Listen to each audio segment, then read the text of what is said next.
of a candidate, which is basically being on the plane and going from rally to rally, however many he would do a day. Toward the end, it was a lot. It wasn't always like that.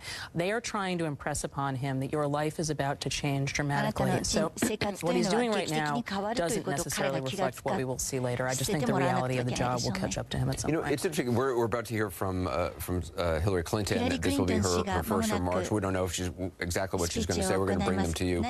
Monitor them also if she's not talking on topic. Do you expect her? I mean, what role do you see her taking on now?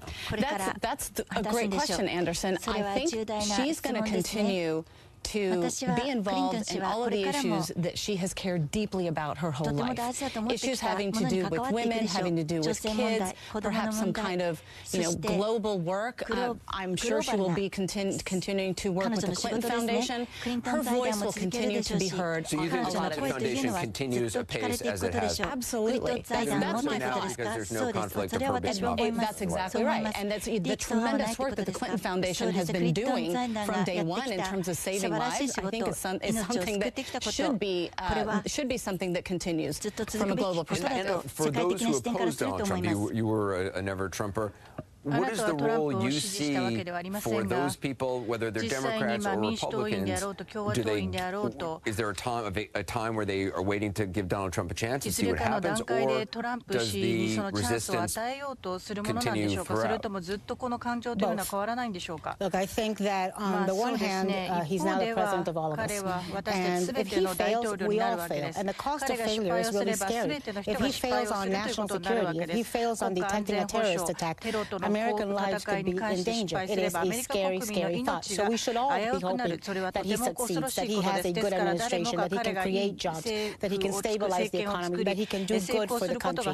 That being said, if he doesn't, if he continues doing things like appointing perceived white supremacists, if he continues not speaking out against the division and the racial attacks that are going on in the streets of America all over the country, then hell yes, we've got to remain vigilant. We're not going to remain silent just because he's now president. I want him to be a good president, but if he's not a good president, I have every right, like an American, every one of us does, to protest, to be vigilant, to hold him accountable, to make sure that he is the type of president that we as an American people deserve. Anderson, two things. I talked to some people at the transition today, and they are considering having him make a speech soon that does address the fears, the protests, and that kind of thing, because he does need to come out and say, I am going to be a president for all people. I understand there are a lot of fears. He did say the night he won, but you're saying more substance. Yes, I think that the pressure is building upon him to come out and say something. And I do know, in particular, with Jared Kushner, that he is, because he was one of the ones that helped draft a lot of his speeches during the campaign, that he's actually working on something that he will discuss with his father-in-law that addresses that. A second thing is, in addition to what you said about the economy, not just national security, but on the economy and wanting to bring jobs. Yesterday you had IBM CEO Ginny Rometty, a female CEO of an iconic company, send him a letter to say, I am willing to help you make this country stronger. And so I think it's going to be interesting now to see if he then touches back with the CEOs in the business community that are willing to give him a chance.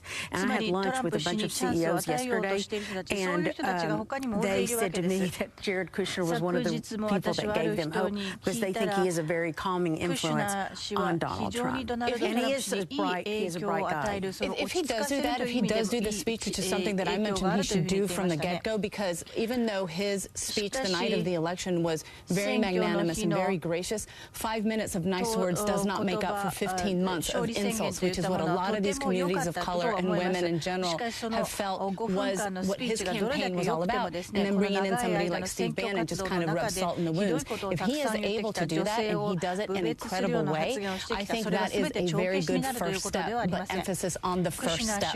He has got to make sure that he follows up his words, that he wants to be the president of everybody, not just those who brought him to the White House, with actual action. The question I asked, I said, well, will he speak about Steve Bannon and the alt-right and all that. And I got the feeling, no, that I'm sure that won't happen. そこだと思いますよ。結局はそんなことは言わないでしょうね。And the greatest contribution, one of the really big contributions he can make here, is stop this division of people into communities of color and this, that, and the other thing. We're all Americans here.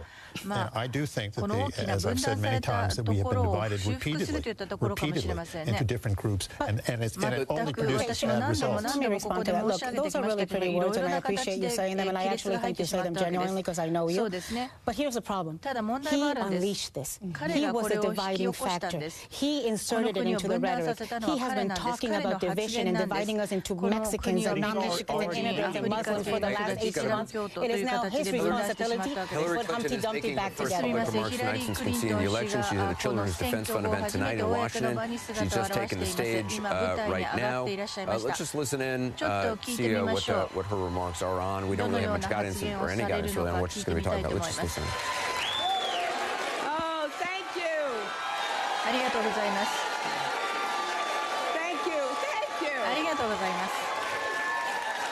It is so wonderful to be 本当にこ here こに来られてとて with も all of 嬉しい you で on す。皆 behalf of 様 the がい Children's らっしゃい Defense ます。 Fund. I チルドレンズ・デフェン was ス・ディフェン listening ス・ファンド backstage as の Marion に went through お招きいただいてありがとうございま the 45 years す。 that we have 私 known は each other. 45年もの間ここの人たちと知 Even り合ってい reminded る me か of ら経 some っているわ things けです that け I れども had not recalled, namely that this event was 思 the い出し very たことが first あります。 event このイベント that は my husband and I went to 私 after が he was 夫と elected 共に president. 夫が And 大統 so 領に選ばれ it's て especially 選ばれた後最初に来た poignant ところ and なんですね。 meaningful です to から me と to て be も私 here にとってここに again また来られた with こと all は of 大変 you. 意 And I 味の want あ to ることです。 start で by すから congratulating まずは the terrific young 素 people 晴らしい that we 若 are 者の人たちを celebrating こ tonight. こで祝福することから物事を始めたいと思います。You will hear more about each of them because each いろいろ has これから faced 話を聞くことにな painful ると思います。それ challenges, は多くの violence 人 and たち、若い poverty, 子たちが abandonment, but they never gave up. 放棄され They たり、 never 放置さ stopped れたり、 reaching, never stopped dreaming, 虐待を受けた and り、さま yes, ざま they な have 思いをして beaten きまし the た。 odds. しかし、その中で強く They 立ち上がっ call てきたので Troy す the。little poet who could. He's an artist 小さな on ア the ーティ basketball スト court で and a いる flourishing トロイ writer がい in the ます。 classroom. 教室で And は he 本 dreams 当 of に becoming a filmmaker. 夢を持って映画監督になりたいという Bethany 夢を持っています。 lived in one ベタ foster ニー home は after another, but 施 with 設 the を help 一つまた of a 一つ wonderful と teacher 移 and っ her てい own きました。し determination, かし素晴ら she しい is 教師と thriving 出 and 会い、 hopes to become 今 a は doctor 医師に so なり she たいと can い care う for 夢を others. 抱くようになりまし Carlos た。 left カル a ロスは difficult childhood in 非常に Guatemala, グアテマラで made 厳 it しい to 子供時代を America 過ご all し by ました himself. 自らアメリカ Then へ he と took 渡っ a てきまし second た。 journey, making it そして all the way to college, 大 where 学 he ま is で studying to 行きました。 become an engineer. そして今はエンジニアになるための勉 Janet's 強をしていま secret す。 weapon ジャ is ネ her ットの beautiful voice and her musical 武 talent. 器は音楽の Music セン has ス helped で her す。そしてそ overcome の音 every 楽によってさ obstacle まざ that まな life 障 has 害 thrown を in her path.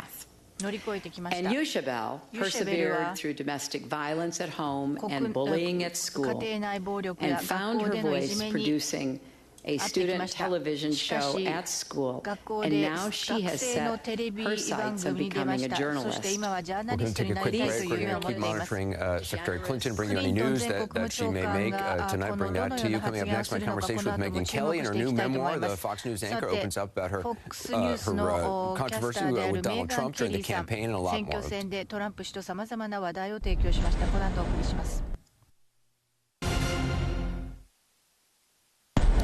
Well, throughout the presidential election, journalists were obviously a frequent target of Donald Trump. Fox News anchor Megyn Kelly came under fire after the first Republican debate when she asked Trump about his history of calling women a variety of names. Now, the next day, Trump hit back hard in an interview with CNN's Don Lemon. You know, you could see there was blood coming out of her eyes, blood coming out of her wherever. Well, for the better part of the next 9 months, Trump and his supporters slammed Megyn Kelly on Twitter. She was called bimbo. Donald Trump retweeted that and worse. She got death threats, had to hire a security detail. In other words, she became part of the story in a way no journalist ever wants to be. Now in her new book, Settle for More, she's sharing new details about all of this and more. I spoke to Megyn this afternoon. I got to start with talking about the debates. That first question that you asked in the first debate, you had worked on it and your team had worked on it obviously for a long time. Did you know what it was going to set off? Did you know what would follow?